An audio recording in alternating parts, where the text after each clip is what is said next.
झाला, भरपूर पाठांतर आहे तुम्हाला. माझ्यापेक्षा 1000 पटीने विद्वान लोक समाजामध्ये आहे. मी कोण झाडाचा पाला, माझ्यापेक्षा खूप चांगले लोक आहेत. परंतु आहे खूप पाठांतर आहे, परंतु वेदशास्त्र संपन्न झाला, परी त्यावरही पोट भरू लागला. वेदशास्त्रांचा, कलेचा, अभ्यासाचा वापर जर तुम्ही पोट भरण्यासाठी करत असाल तर तो उद्यमी थोर झाला, उद्यमामध्ये, व्यापारामध्ये थोर झाला. परंतु संतांच्या साहित्यांचा संकेत त्यांना कळला नाही.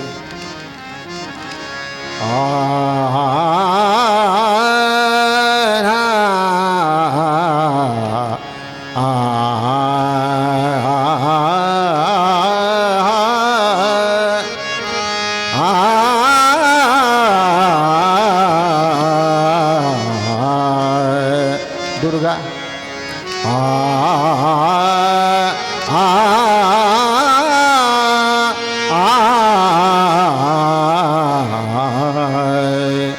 व्यापार हा झाला संत पोशाखांचा.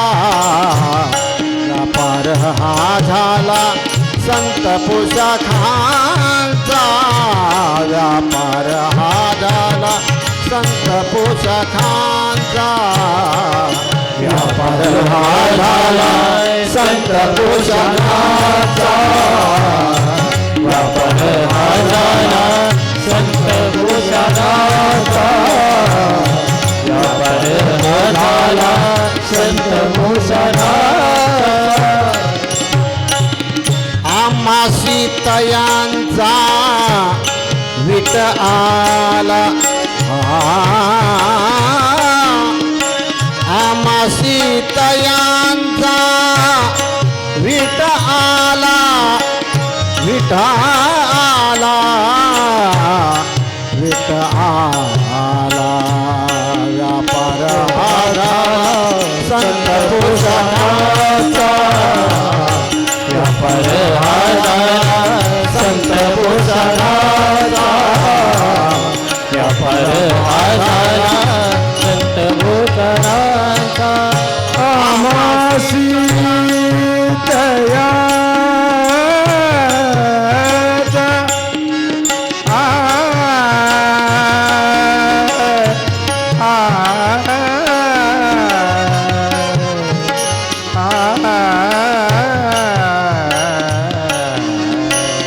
आमासी तयाचा विट झाला. आमासी तयाचा विट आला. आमासी तयाचा.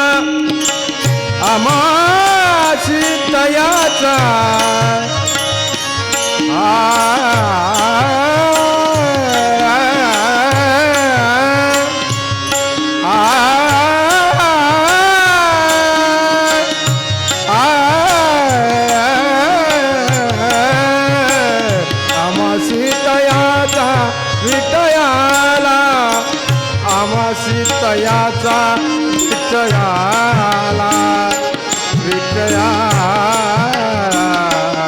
विटयाला संत पोशाखांचा. संत पोशाखांचा. व्यापार हा झाला संत पोशाखांचा. व्यापार हा झाला संत पोशाखांचा. आमासी तयांचा विटा आला. लक्षात घ्या, संत लिहितात वेदशास्त्र झाला, संपन्न झाला, परी त्यावरही पोट भरू लागला. ज्ञान कला हे पोट भरण्याचं साधन नव्हे. गांधर्व वेद जो भरतमुनी लिहिलेला आहे, सामवेदाचा उपवेद, त्या उपवेदाचा अभ्यास करा, वचन पहा. ते वचन एखाद्या कलेच्या, ज्ञानांच्या, समजीच्या माध्यमातून दुसऱ्या जीवाचं रक्षण करायचं, सहकार्य करण्यासाठी कला आहे. आईचं जीवन मुलाच्या रक्षणासाठी आहे. मुलाचं भक्षण करण्यासाठी नाही, तिला आई म्हणू नये. आईचं जीवनच आहे, मुलाचं रक्षण करण्यासाठी पूर्ण ती जीवन जगते.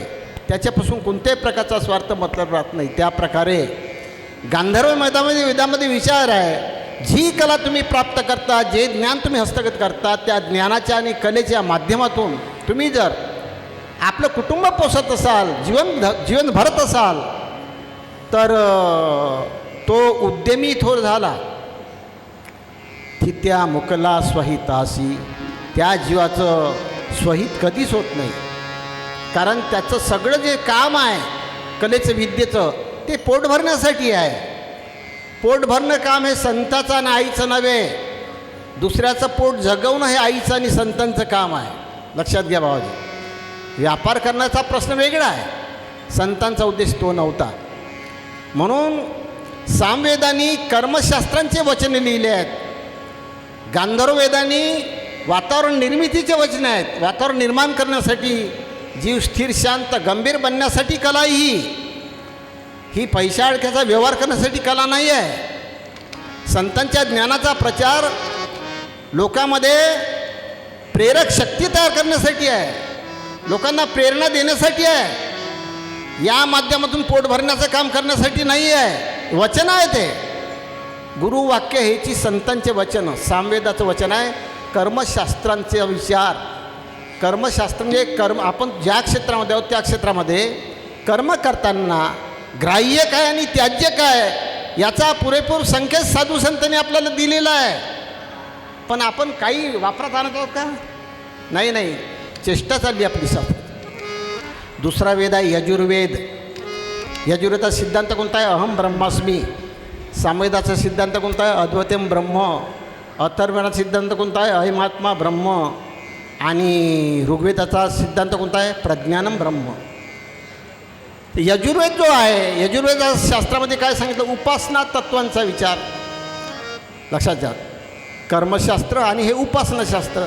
उपासनाशास्त्र म्हणजे भक्तीचं रहस्य. भक्ती म्हणजे काय, भक्तीमध्ये काय त्याज्य आणि काय ग्राह्य आहे याचा विचार त्या शास्त्रामध्ये आहे.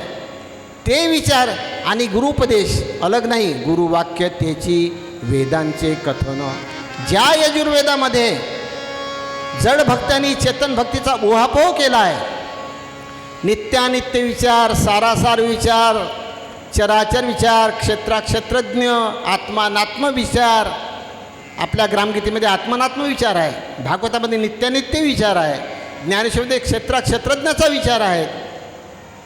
याचा काही आपण डोक्यात अर्थच करत नाही.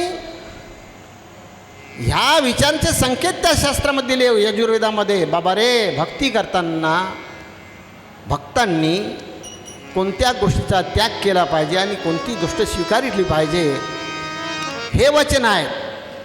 आणि यजुर्वेदाचा उपवेद कोणता आहे? उपवेद आहे लक्षात? धनुर्वेद.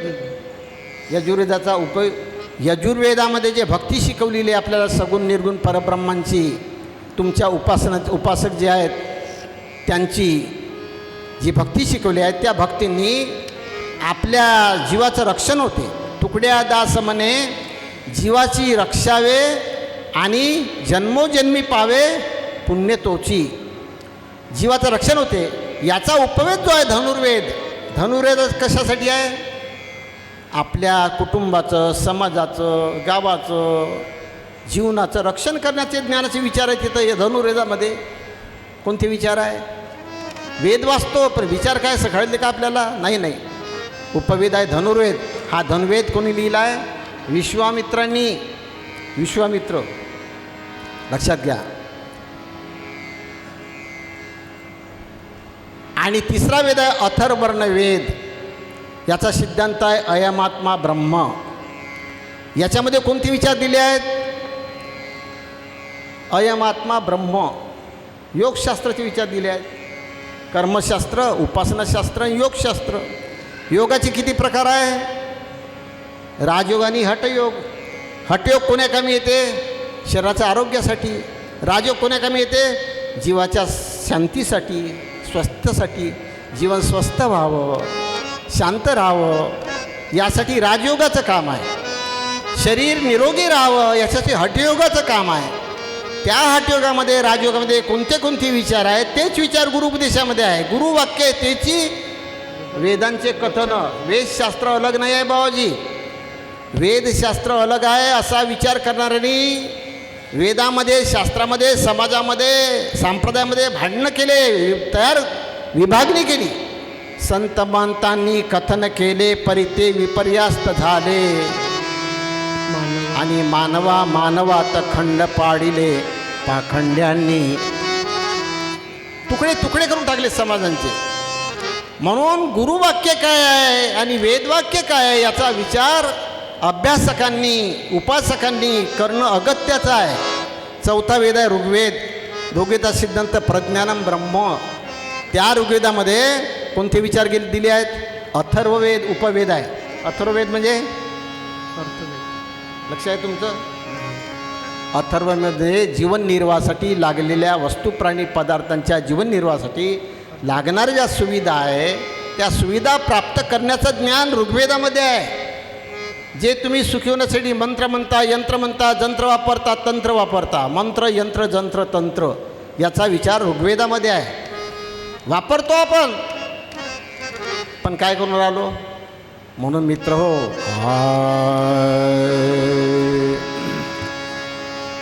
देही देव आहे बोलता ती वेद. देही देव आहे बोलता ती वेद. देही देव आहे बोलता ती वेद. देही देव आहे बोलता ती वेद. देही देव आहे बोलता ती वेद. देही देव आहे बोलता ती वेद. वासनेचा भेद न दवडीते. वासनेचा भेद न दवडीते. न दवडीते. देही देव आहे बोलता ती वेद. देही देव आहे बोलता ती वेद. देही देव आहे बोलता ती वेद. वासनेचा भेद न दवडीते. देही देव आहे बोलता ती वेद. वेदांचा एकंदरीत सार काय आहे? जो तुम्हाला देव पाहिजे, जे तुम्हाला सुख पाहिजे, जी तुम्हाला शांती पाहिजे, जो तुम्हाला प्रेमभाव पाहिजे, जी तुम्हाला मैत्री पाहिजे, जे तुम्हाला समाधान पाहिजे, जो तुम्हाला दयाभाव पाहिजे, ते कुठं आहे? देही देव आहे बोलता ती वेद. आणि संतांच्या उपदेशामध्ये काय? सब संतों ने यह कह दिया तेरे हृदय में है प्रभु. इंसान क्यों नहीं मानता हम भी न भूलोंगे कबू. किसको बनाकर शिष्य तू क्या दे रहे भगवान है. फिर क्यों बनाते हो गुरु बनकर किसी की जान है. काय भेद आहे वेदशास्त्रामध्ये, गुरुवाक्यामध्ये? काहीच भेद नाही. भेद आपण निर्माण केला. जगाचा भेद लयाला जाओ, शांती अखंडित राहो. जगाचा भेद लयाला. काय उद्दिष्ट होतं महाराजांचं? राष्ट्रसंतांचं उद्दिष्ट काय होतं? हा जो भेदाभेद आहे, प्रत्येक ग्रंथांच्या, पंथांच्या, संतांच्या, जातीच्या, धर्माच्या लोकांनी हा भेद तयार केला आहे. हा भेद लयाला जावं म्हणून हे राष्ट्रसंतांचं साहित्य आहे बाबाजी. या साहित्याच्या भरोश्यावर पोट भरणं बंद करा. लोकांना लुटणं बंद करा. झगडे, भांडणं, दुराभाव, द्वेषभाव संपवा. मैत्रीभाव आणा. दया, मैत्रीभाव, करुणा आणा. हे अंगीकारण्यासाठी वेदांचं, शास्त्रांचं कथन आहे. आणि गुरुचा उपदेश तोच आहे. गुरुवाक्य त्याची, वेदांचे कथन, वचन प्राण गेल्या जाणं सांडू नये. पहिलं कडवं झालं. या कडव्यामध्ये एकंदरीत सांगायचं काय? संतांना, हितेच्छुक जीवांनी, भक्तांनी, उपासकांनी, कोणत्याही धर्माचे, पंथांचे राहा. प्रत्येक पंथांच्या धर्मांच्या उपासकांनी वेदांच्या शास्त्रांच्या वचनामध्ये आणि गुरुच्या उपदेशामध्ये अंतर पाडू नका, एवढंच सांगायचं या पहिल्या कडव्यामध्ये. अंतर पाडलं तर फुटीर होतील. लक्षात घ्या, जेथे तेथे फुटीर वृत्तीच्या कल्पना दृढ झाला. गोंधळवून टाकले जन्मना, झाला प्रेमशक्तीचा धिंगाणा. जिकडे पाहावे तिकडे कल्पना, फुटीर वृत्तीच्या जाहल्या. अरे अडाणी लोकांचं सोडून द्या, ते बिचारे शास्त्र वाचत नाही, ग्रंथ वाचत नाही, भजनात बसत नाही, उपदेश घेत नाही, ते परवडले. पण आपण अभ्यास करणारे, ग्रंथ चाळणारे, संतांच्या जवळ बसणारे, उपदेश घेणारे जे लोक आहो, त्यांनी आपलं कुटुंब समाज गोंधळून टाकला. गोंधळ निर्माण झाला. एक बाई आपल्या घरची माड गुंफते, एक बाई व्रत वैकल्य करते, एक बाई भजन म्हणते, धिंगाणा आहे. गोंधळवून टाकले जन्मना, झाला प्रेमशक्तीचा धिंगाणा. प्रेमाची गोष्ट राहिली नाही आहे. जिकडे पावे तिकडे कल्पना, फुटीर वृत्तीच्या झाल्या.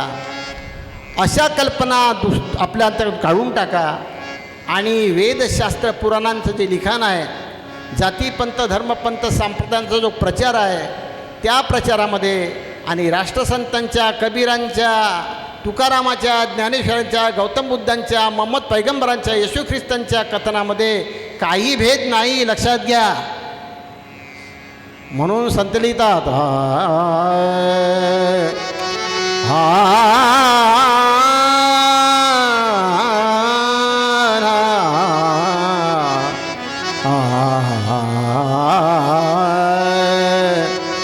भेदभाव निरसिला, भेदभाव निरसिला,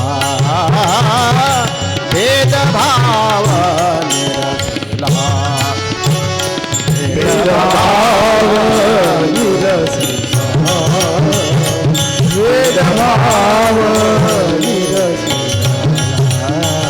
भेदभाव निरसिला.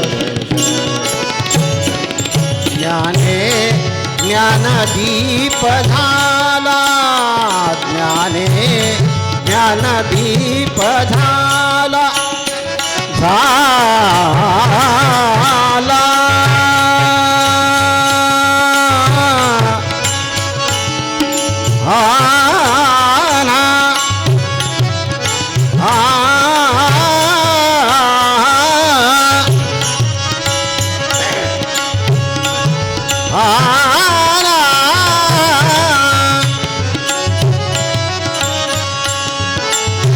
ज्ञाने ज्ञानदीप झाला,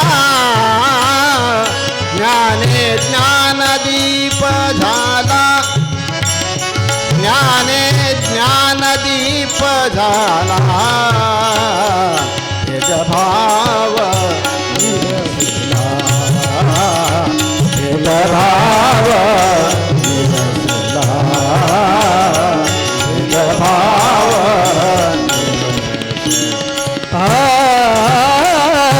ज्ञाने ज्ञानदीप झाला,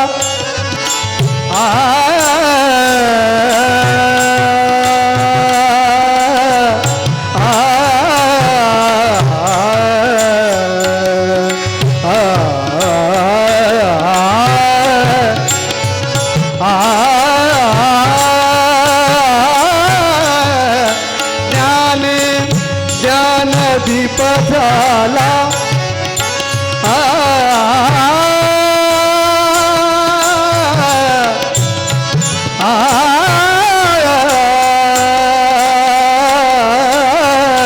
ज्ञाने ज्ञानदीप झाला,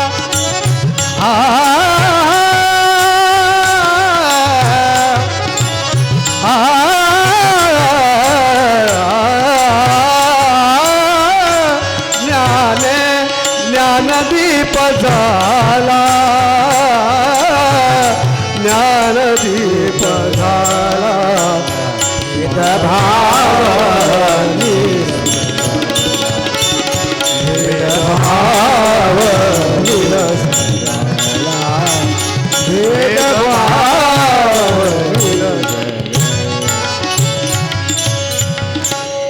परमार्थामध्ये, धार्मिकतेमध्ये, सत्संगामध्ये आपल्या अंतकरणामध्ये भेदभावाचं उच्चाटन झालं पाहिजे. स्त्री भेद आहे, देहभेद आहे, जातीभेद आहे, धर्मभेद आहे, वर्णभेद आहे, पंथभेद आहे, बुद्धिभेद आहे. या सगळ्या भेदाचं निरसन करण्याचं काम सत्संगामध्ये झालं पाहिजे. हे निरसन करताना तुम्हाला माहीत आहे, एका कुटुंबामध्ये 4 भाऊ आहे, आईवडील मरण पावलेले आहेत, हिस्से वाटपाची वेळ आली आहे. त्या हिस्से वाटपामध्ये एखादा भाऊ सज्जन असेल प्रवृत्तीचा, तर तो भाऊ काय करतो? भेदभाव निरसला, ज्ञानदीप जाऊ दे, त्याला जाऊ दे. सामंजस्यपणाची भूमिका घेते तो भाऊ. जेव्हा मनुष्य सामंजस्यपणाची भूमिका घेतो तेव्हा त्या कुटुंबामध्ये, समाजामध्ये शांतता नांदते, कल उठत नाही. ते काम सत्संगामध्ये आपल्याला करायचं आहे. हे काम करायसाठी माणसाच्या अंतरामध्ये त्यागाची भूमिका असली पाहिजे. त्यागापासून दूर जाऊ नको. त्यागात शांती निरंतरम. जर त्यागबुद्धी नसेल, भोगबुद्धी असेल, तर माणसाच्या जीवनामध्ये शांत राहताच येत नाही. किती संपत्ती कमवा, किती सहकार्य ठेवा, 4 पोरं हत्यासारखे राहू द्या, तुमचं संकट निवारण होत नाही, लक्षात घ्या. म्हणून हृदयी स्मरावा गुरुबोध सदा आणि तोडावी आपदा. माईक विचारांची आपदा तोडून टाका. हृदयामध्ये संतांच्या, वेदांच्या, शास्त्रांच्या कथनांचं सार घ्या, स्मरण करा. आपण कुठं बसलो, आपण कोण आहोत, आपण काय करायला पाहिजे, आपण कोणाच्या संगतीत आहोत, याचा विचार आपण केला पाहिजे. माझ्या करण्यामुळं, माझ्या बोलण्यामुळं माझ्या संगतीच्या लोकांना दुःखी करू नयेत, हेवादावा करू नये, परकेपणाची वागणूक देऊ नये, हे आपण शिकलो पाहिजे. म्हणून राष्ट्रसंतांची ओवी आहे, परकेपणाची दृष्टीच गेली आणि वासना भावनेत विरू लागली, आणि मग दुसऱ्याची सुखदुःखे झाली आपणा ऐशीच. मग माघारिली पूजा मंदिरे, दिसू लागले जिवंत शरीरे. हे ईश्वर हो माझे, जे माझे आई बहीण ईश्वर हो, त्यांच्याकडून मी लुटाव का, त्यांच्याशी मी द्वेष करावं का, हे आपण शिकलो पाहिजे. हृदयी स्मरावा गुरुबोध सदा आणि तोडावी आपदा माईकांची. माईक विचार, माईकांचे म्हणजे विचार 2 आहे. एक आत्मिक विचार, दुसरे माईक विचार. माईक विचार जर आपल्या अंतकरणामध्ये असेल, तुम्ही किती शास्त्र वाचा, पुराणा वाचा, किती सत्संग करा, किती गुरु करा, किती दानधर्म करा, पूर्ण आयुष्य घालवा बाबाजी, माईक विचारांनी माणसाच्या जीवनामध्ये स्थिर शांत जीवन घडवताच येत नाही. माईक विचारांनी माणसाला सद्भाव ठेवताच येत नाही. कधी ना कधी कुभाव, दुराभाव, द्वेषभाव आणावाच लागतो. माईक विचार असेल तर, आत्मभाव असेल तर आत्महिताचे ठाई अचुंबित शांतीचं वसे.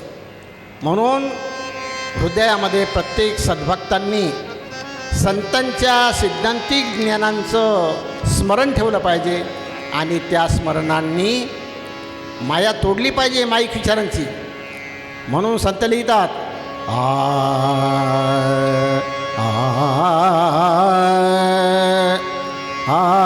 खंबावती धनी सा ग माधनी सा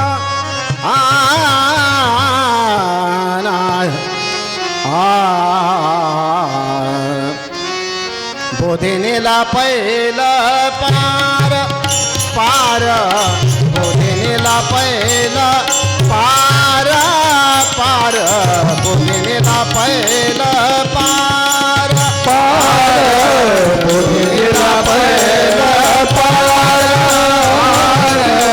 बोधिनीला पहिलं पार पार, बोधिनीला पहिलं पार. माया तोडिली साचार, माया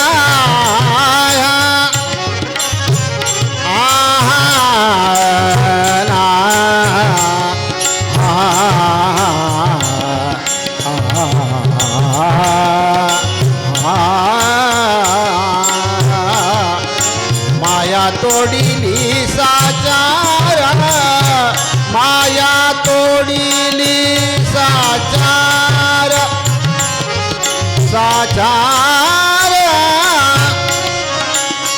आना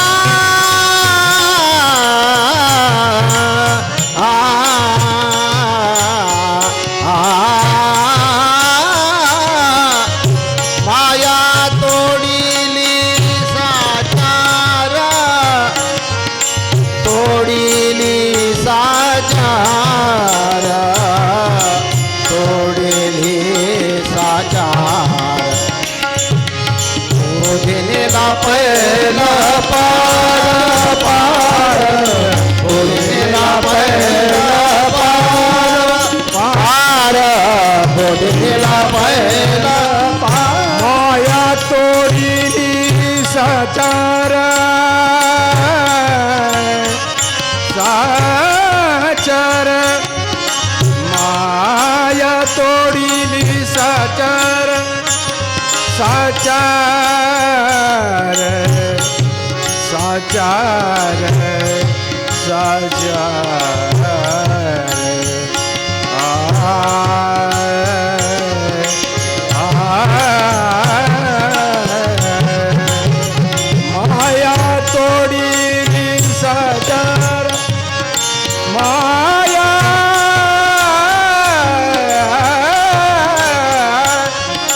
साचार साचार साचार साचार बोधलेला पहिला पार पार बोधलेला पहिला पार पार बोधलेला पहिला पार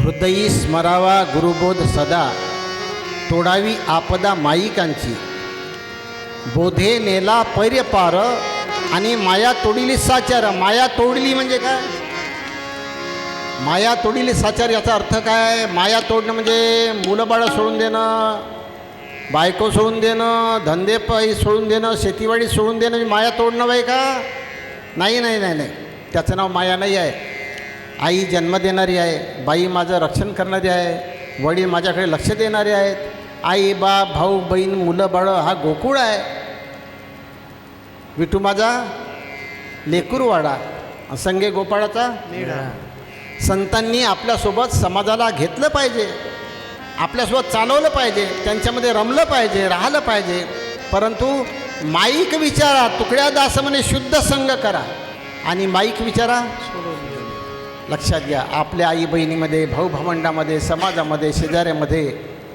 जरूर राहा त्यांना मदत करा सहकार्य करा दिलासा द्या प्रेम द्या सद्भाव ठेवा सहकार्य द्या सगळं करा पण माईक विचार ठेवू नका माईक विचाराचा अर्थ काय माईक म्हणजे काय ज्या विकारामध्ये क्रोध निर्माण होते विकार तयार होते पंचवीशीची आसक्ती तयार होते सुखलालसा तयार होते हे विचार सोडा सुखलालसेपासून मागे या तिकडे जाऊ नका लालसा ही रमवणारी आहे फसवणारी आहे भटकणारी आहे आज प्रत्येक मनुष्य वैभवविलासाकडे चालला वैभवविलास कल्पनेची आस नाही जे ते त्यास ज्ञान होय ज्ञान संताचं ज्ञान बडकट करण्यासाठी या 3 गोष्टी बाधक आहे वैभवविलास वैभवविलास सत्ता संपत्तीची लालसा ही माणसाला संतांनी दिलेल्या ज्ञानांच्या दृढीकरणासाठी बाधक आहे जर तुम्हाला संतांच्या ज्ञानावर श्रद्धा असेल संतांच्या ज्ञानाने आपलं जीवन पणास लावायचं असेल तर या 3 गोष्टीकडे आकर्षित होऊ नका इकडे या संतांच्या ऋषीमुनीच्या कुट्या पहा कुट्या संतांचे आश्रम पहा संतांचे जीवनचरित्र पहा जीवनचर्या पहा त्यांनी कशाला महत्त्व दिलं घरी आलेल्या माणसाला प्रेम दिलं 2 गिलास पाणी दिलं आनंद दिला त्यांच्या वातावरण घरी जा तुम्ही त्याचं वातावरण पहा कसं आहे घरी गेल्याबरोबर त्यांनी कोणाला भजे पापड नाही चारलं मी तर नाही चारलं बा मी फाटका माणूस आहो आले तुम्ही वरंभातपोळी जेवा चालले जा हिवाईराव जाबईराव भावाचा नवीन मला काही देणं घेणं नाही कारण मजजवळ नाही ना